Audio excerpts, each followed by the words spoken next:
কি ভাবছিস? মহাভারত। কি? মহাভারত চলছে মাথার মধ্যে।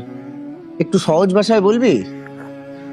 তুই ভাব, আমাদের ভেতর কত খারাপ গুণ আছে, কত হিংসা, রাগ, অহংকার, কাম, ক্রোধ, লালসা। এই সমস্ত খারাপ গুণগুলো যদি কৌরবদের প্রতীক হয়, আর আমাদের মধ্যে থাকা হাতে গোনা কয়েকটা ভালো গুণ যদি পাণ্ডবদের প্রতীক হয়, তাহলে ধৃতরাষ্ট্র কে বলতো? কে? স্বার্থপরতা। কারণ ওখান থেকেই তো সমস্ত খারাপ গুণের জন্ম।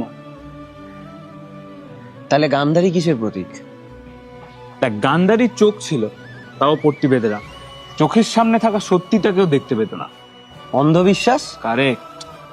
আর পিতামহ ভীষ্ম? দায়িত্ববোধ। শকুনি? মাথা। আর আমাদের ভগবান শ্রীকৃষ্ণ? আমাদের মন, আমাদের অন্তরাত্মা। তাহলে কর্ণ কিসের প্রতীক? কর্ণ খুব ভালো করে জানতো কোনটা ঠিক কোনটা ভুল। মানে ধর্ম অধর্মের জ্ঞান ওর ছিল, কিন্তু তাও অধর্মের সাথ দিয়েছে। বলতো এবার আমাদের মধ্যে এমন কি গুণ আছে যেটা ঠিক ভুল আমরা জানা সত্ত্বেও ঠিকটা আমাদের করতে দেয় না?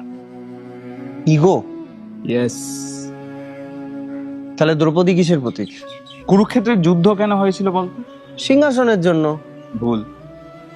সিংহাসনের জন্যই যদি যুদ্ধ হতো তাহলে পাণ্ডবরা অনেক আগেই যুদ্ধ করতে পারতো, কিন্তু সেটা করেনি। করেছে কখন? দ্রৌপদীর বস্ত্রহরণের পর। ইয়েস।